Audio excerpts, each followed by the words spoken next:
Hello all, welcome back to another new video of Learn with Bhavna. We are doing MSOE 002 important question जो कि आपके जून 2025 exam में आ सकते हैं. Now this question 3 हमें बात करनी है कि किन circumstances में forced किए गए थे इंडियंस को as indentured labor. When we talk about indentured labor इसका मतलब है बंधवा मजदूरी, right? जिनको फोर्सफुली भेज दिया जाता है दूसरे शहरों में, दूसरे देशों में लेबर करने के लिए एंड उनसे फोर्सफुली लेबर कराया जाता है. उनको उसके लिए प्रॉपर वेजेस नहीं दिए जाते हैं, फैसिलिटीज़ नहीं दी जाती है. बेसिकली उनसे बंधवा मजदूरी करवा के एंड देन उनको काइंड ऑफ स्लेवरी उनसे करवाई जाती है. तो यहाँ पे हमें उसके बारे में डिस्कस करना है कि क्या वो ऐसे रीज़न थे, फैक्टर्स थे, जिन फैक्टर्स की वजह से, जिन रीजंस की वजह से जो इंडियंस थे उनको बंधवा मजदूरी उनसे करवानी पड़ी या उनको बंधवा मजदूरी के लिए भेजा गया. नाउ ये हमारा क्वेश्चन 3 रहेगा. उसके बाद जो आपका क्वेश्चन 4 है ये मैंने ऑलरेडी अपलोड कर दिया है प्लेलिस्ट के अंदर, आपको ये क्वेश्चन मिल जाएगा. इसकी जो ये क्वेश्चन है यहाँ पे you can see Indian diaspora writing के नाम से, बट जो आपको प्लेलिस्ट में मिलेगा वो वहाँ पे आपको रोल ऑफ लिटरेचर के नाम से क्वेश्चन मिलेगा. क्वेश्चन इज़ द सेम, बस वो है कि लैंग्वेज चेंज कर दिए, वर्डिंग्स चेंज कर दिए, बट जो क्वेश्चन है वो सेम रहेगा, आंसर आपका सेम रहेगा. अगेन जो फिफ्थ क्वेश्चन है वो भी मैंने अपलोड कर दिया है कि इंडियंस का क्या परसेप्शन है एनआरआईज के ऊपर या फिर ओवरसीज इंडियंस के ऊपर. उसके बाद हम क्वेश्चन 6 करेंगे एंड क्वेश्चन 7 भी मैंने ऑलरेडी अपलोड किया हुआ है आपकी प्लेलिस्ट में. ये मैं आपको इसलिए बता रही हूँ ताकि आपको पता चलना चाहिए कि मैं कुछ क्वेश्चन स्किप क्यों कर रही हूँ, बिकॉज उनकी ऑलरेडी जो वीडियो है वो मैंने प्लेलिस्ट में अपलोड कर दी है. चलो अब हम अपना क्वेश्चन 3 कंटिन्यू करते हैं. तो जो इंडियन की जो माइग्रेशन स्टार्ट हुई थी बंधवा मजदूर के तौर पे 19th और अर्ली 20th सेंचुरी में स्टार्ट हो गई थी, वो अपने आप में एक बहुत ज़्यादा कॉम्प्लेक्स सोशल फिनोमेना है जो कि डिफरेंट इकोनॉमिक, सोशल और पॉलिटिकल फैक्टर्स के द्वारा शेप किया गया है. तो ये जो लार्ज स्केल मूवमेंट थी, ऐसा नहीं है कि थोड़े से लेबर्स को भेजा गया, थोड़े से लोग एज लेबर गए. बहुत एक लार्ज स्केल पे मूवमेंट हुई थी, बहुत सारे लोग गए थे एज लेबरर्स, और ऐसा नहीं है कि वो अपनी मर्जी से गए थे, वो बहुत ज़्यादा फोर्सफुली उनको भेजा गया था, जहाँ पे उनके द्वारा बहुत ज़्यादा हार्डशिप देखी गई थी, कॉलोनियल पॉलिसीज़ ऐसी आ गई थी और ग्लोबल इकोनॉमिक डिमांड्स भी ऐसी थी कि जहाँ पे इन लेबर्स की नीड थी. ना जब हम इन सर्कमस्टांसेस को अंडरस्टैंड करेंगे कि क्यों जो इंडियंस थे उन्होंने अपना जो देश है वो छोड़ा और वो बंधवा मजदूरी के लिए दूसरे देश में चले गए, तो यहाँ पे हम देखेंगे कि जो कॉलोनियल्स जब रूल कर रहे थे इंडिया के अंदर, तो वहाँ पे उस टाइम पे इंडिया की पोजीशन क्या थी, क्या रियलिटीज़ थी उन लोगों की, किस चीज़ से वो गो थ्रू कर रहे थे और उसका वर्ल्ड के साथ क्या कनेक्शन था. राइट. तो first of all economic hardship and rural poverty. तो एक जो बहुत बड़ा मेन रीज़न था कि इंडियंस एमिग्रेट हो रहे थे बंधवा मजदूर के तौर पे, वो ये था कि यहाँ पे इंडिया के अंदर रूरल एरियाज़ के अंदर स्पेशली बहुत ज़्यादा इकोनॉमिक हार्डशिप थी, लोगों के पास पैसे नहीं थे, वो भुखमरी का शिकार हो रहे थे.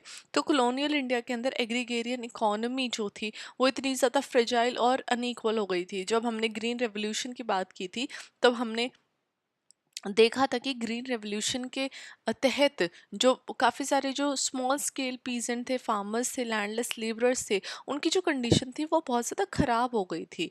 वो जो इतना ज़्यादा एग्रीकल्चर के ऊपर डिपेंड थे, वो अब एग्रीकल्चर के ऊपर डिपेंड नहीं रह पा रहे थे क्योंकि मशीनरीज आ गई थी ग्रीन रेवोल्यूशन के द्वारा. तो उनके पास काम ही नहीं था एग्रीकल्चर सेक्टर में. इधर they had to move to urban areas या फिर उनको फिर एज लेबर्स उनको दूसरी कंट्रीज़ में मूव करना पड़ रहा था. देन लेटर ऑन बहुत सारी नेचुरल कैलामिटीज़ भी आई, भूखमरी आई, सूखा पड़ गया, कहीं पे बाढ़ आ गई. तो इसकी वजह से जो क्रॉप्स थे वो भी नष्ट हो रहे थे और जो लोगों का जो रोज़ी रोटी थी वो भी उनके पास ख़त्म हो चुकी थी. अब एक बहुत बड़ी फेमाइन आई, भूखमरी आई 1876 टू 78 के बीच में, जिसने कि मिलियंस ऑफ पीपल को मार दिया सदर्न और सेंट्रल इंडिया में, क्योंकि लोगों के पास खाना ही नहीं था खाने को. और जिसकी वजह से रूरल एरियाज़ के अंदर जो सिचुएशन थी वो और भी ज़्यादा ख़राब हो गई थी। तो ये जो इतनी ज़्यादा डिफ़िकल्ट कंडीशन थी, इसने बहुत सारे लोगों को फ़ोर्स किया कि वो अपने एरिया से बाहर निकले। जो वो एग्रीकल्चर के ऊपर इतना ज़्यादा डिपेंड हो रहे थे, अब उनके पास एग्रीकल्चर के ऊपर डिपेंड होने के लिए कोई भी रीज़न नहीं था, बिकॉज़ उनके पास खाना ही नहीं था। So they had to look for work somewhere else. तो इसकी वजह से एक अल्टरनेटिव एम्प्लॉयमेंट अपॉर्चुनिटी जब आई रूरल एरियाज़ में, जिसकी वजह से उनको लग रहा था कि हाँ, हम तो दूसरे देश जाएंगे, हमें बहुत अच्छी अच्छी सैलरी मिलेगी, बहुत अच्छे से वो रखेंगे, अच्छा खाना मिलेगा। तो ये उनको एक तरीके से एक गोल्डन अपॉर्चुनिटी प्रोवाइड करी, राइट। एक एज एन ऑप्शन दिखाया गया कि you will be earning good, अब वहाँ पे आपकी लाइफ अच्छी होगी, आपको खाना भी मिलेगा। तो यहाँ पे क्या लोगों को लगने लग गया कि ये बहुत अच्छा ऑप्शन है कि हम पॉवर्टी और भुखमरी से बच के निकल सकते हैं।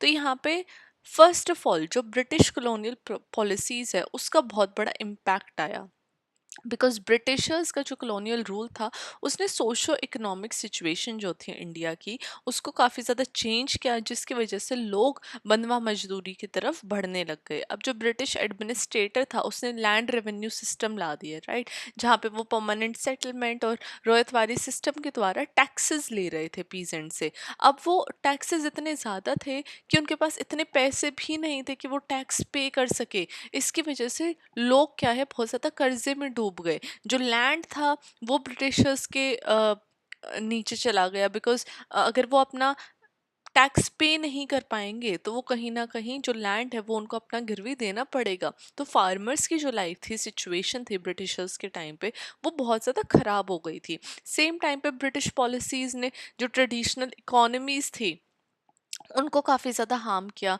क्राफ्ट को वो उन्होंने हार्म किया। उन्होंने कैश क्रॉप कल्टीवेशन को फोकस किया, इनकरेज किया, जहाँ पे इंडिगो, कॉटन, टी प्लांटेशन के ऊपर उन्होंने बात की कि आप ये सारे क्रॉप्स उगाओ ताकि वो उन क्रॉप्स को एक्सपोर्ट करके ज़्यादा बेनिफिट उठा सकें।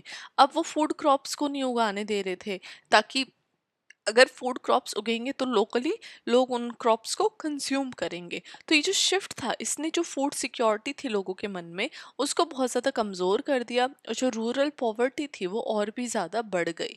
मोर ओवर जो स्लेवरी का जो अबॉलिशन हुआ था ब्रिटिश एम्पायर में 1833 में, अब इसने एक सडन डिमांड क्रिएट कर दी कि चीप लेबर चाहिए प्लांटेशन कॉलोनीज़ के अंदर, मॉरिशस, फीजी, कैरेबियन और अफ्रीका में।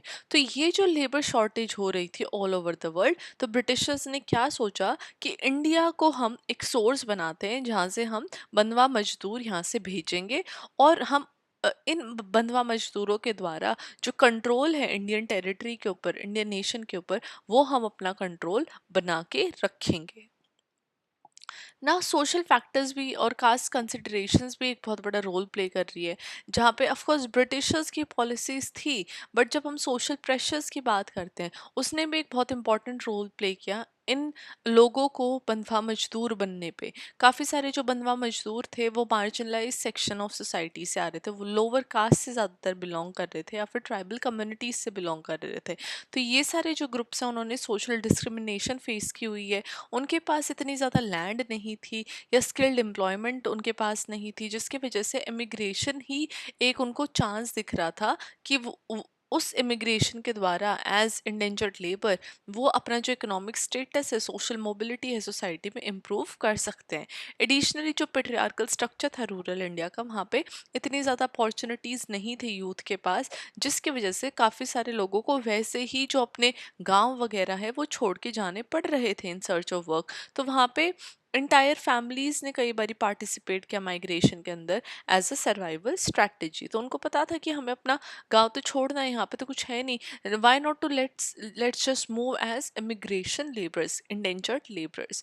तो ये उनके पास सिर्फ ओनली ऑप्शन उनको दिखा उस टाइम पे। Then third is recruitment and deception. ना इंडेंजर्ड लेबर जो थे वो रिक्रूटमेंट कई कई बारी कैरिड आउट की जा रही थी, जहाँ पे उनको फॉल्स प्रोमिस दिए जा रहे थे।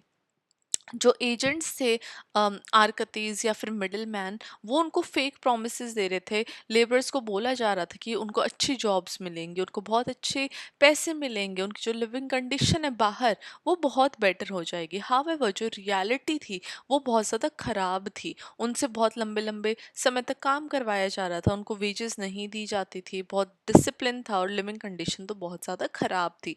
बट इन सब चैलेंजेस को भी उन्होंने एक्सेप्ट किया, और वो जो कॉन्ट्रैक्ट जो बने हुए थे उनको उन्होंने फेस करते हुए एक ऑल्टरनेटिव ढूंढ लिया कि अब यही हमारा घर है, अब हमें यहीं इन्हीं कंडीशंस में रहना है। अब एग्जाम्पल के तौर पे यहाँ पे मैंने इंडियंस का as indentured labour in Caribbean and Fiji का लिया है, जहाँ पे 1838 एंड 1917 के बीच में मिलियन ऑफ इंडियंस को बाहर भेजा गया था इंडेंजर्ड वर्कर्स के तौर पे। फॉर एग्जांपल काफ़ी सारे इंडियंस को शुगर प्लांटेशन के लिए भेजा गया था, त्रिनिडाद में, गुआना, फीजी में। इन सब प्लांटेशन पे वो रिलाई कर रहे थे इंडेंजर्ड लेबर के ऊपर, क्योंकि वहाँ पे जो अबॉलिशन ऑफ स्लेवरी आ गया था, अब यहाँ पे स्लेवरी नहीं करवाई जा रही थी, राइट। उसको एक एक तरीके से बैन कर दिया था इन कंट्रीज में। तो ये जो बंधवा मजदूरी है ये दूसरा ऑप्शन निकल के आया था।